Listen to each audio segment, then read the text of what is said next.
All right, let's get through some celebrity news, man.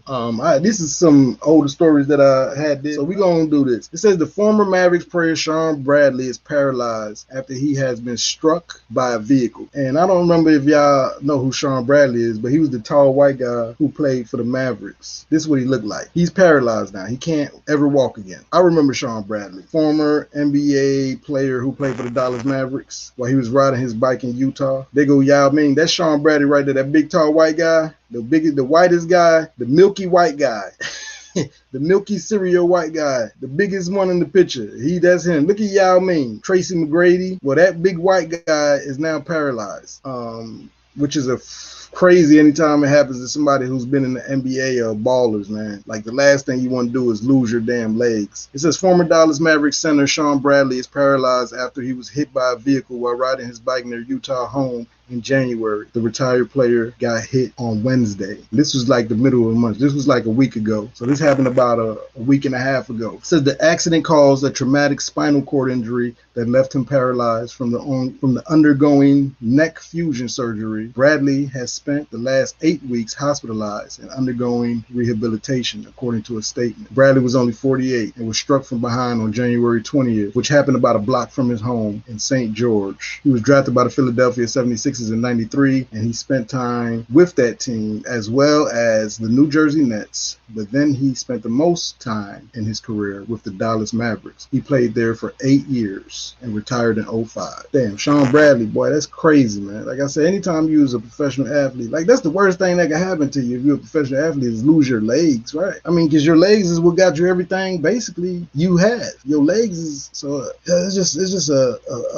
up situation. I wanted to read this story because I don't think I got to read it back in the day, but Larry King had died, and they said Larry King had died from COVID-19, but it wound up coming out that Larry King did not die from COVID-19. Larry King actually died from sepsis. It had nothing to do with COVID. So it says for the people that reported that Larry King died from sepsis and had 2 other underlying conditions. This is from People's Magazine. It says his cause of death was previously speculated to be COVID after he was hospitalized. King died on January 23rd in Los Angeles, California at the age of 87. So Larry King did not die from COVID-19. I think I did a story on that back, and I think everybody was saying or thought that Larry King died from COVID. This was interesting to me. This has got to do with Kobe Bryant and his wife. It says Kobe Bryant's widow is suing LA police over graphic images from the helicopter crash. It says the widow of Kobe Bryant has published the names of Los Angeles County police officers who she says shared graphic photos of the scene of her husband's death in a helicopter crash last year. Vanessa Bryant is suing the Los Angeles County Sheriff's Department for negligence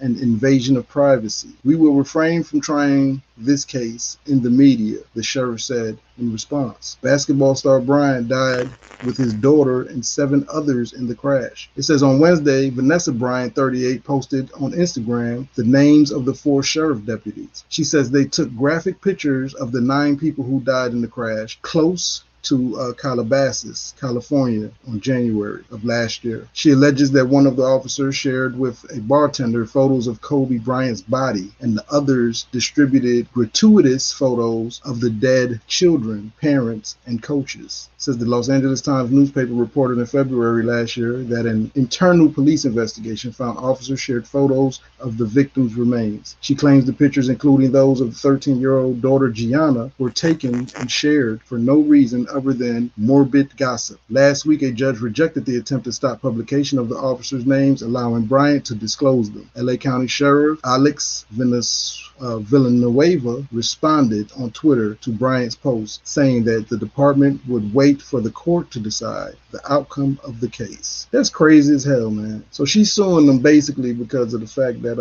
they out at the bar, there we go, drinking, having bad judgment. Police out at the bar getting drunk, showing the pictures of Kobe Bryant dead body to people in the damn bar, man, just to regular people. Why would you do that?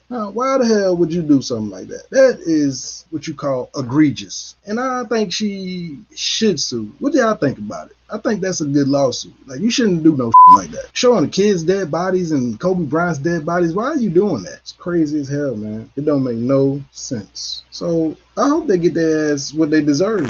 Obviously, police officers just sometimes it baffles the mind. How are they even able to become cops? To see the lack and the poor judgment they have. Yeah, that's crazy what they did to Kobe, man. That's crazy. But again, Kobe's a black guy, and these police have it don't matter if you a superstar and a legend, right? Immortal like a Kobe Bryant, or you just a regular person like a George Floyd. If you got the certain color skin, they ain't gonna have no respect for you. Not no respect for you, not no respect for your wife, not no respect for your kids, nor your damn family.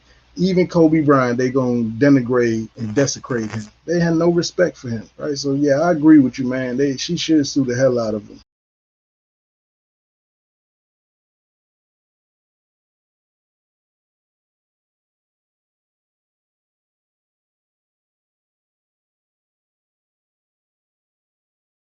This is another story of another celebrity. It says a former NFL player who was missing for several days has been found dead in Florida. It says former NFL player Louis Nix was found dead on Saturday, days after his family reported him missing. Nix's mother confirmed his death to NBC affiliate after Jacksonville Sheriff's Office deputies pulled his vehicle out of the retention pond near his apartment on Saturday. The 29-year-old had been reported missing on Wednesday and was last seen alive, leaving his father's house in Jacksonville. It is unclear if the cause of death has been determined. Nix was a defensive tackle who played 3 seasons with Notre Dame before being drafted to the Houston Texans in 2014, but a knee injury plagued his NFL career.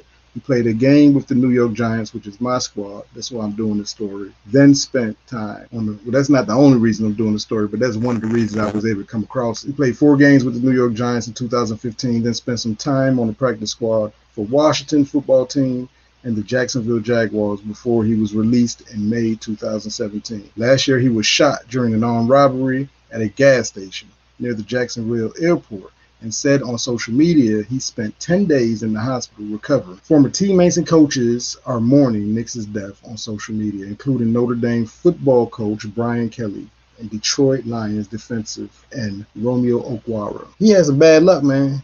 I don't know. He getting shot, he getting robbed, and now he's dead. I don't know if them have any connections, but you can kind of see when somebody's life is kind of starting to go down the wrong path, right? If you get shot, then you get robbed, and then you get dead. After you get shot and robbed, man, you might want to start making some adjustments. Maybe you need to start changing up your circle. I would think you need to start making some adjustments.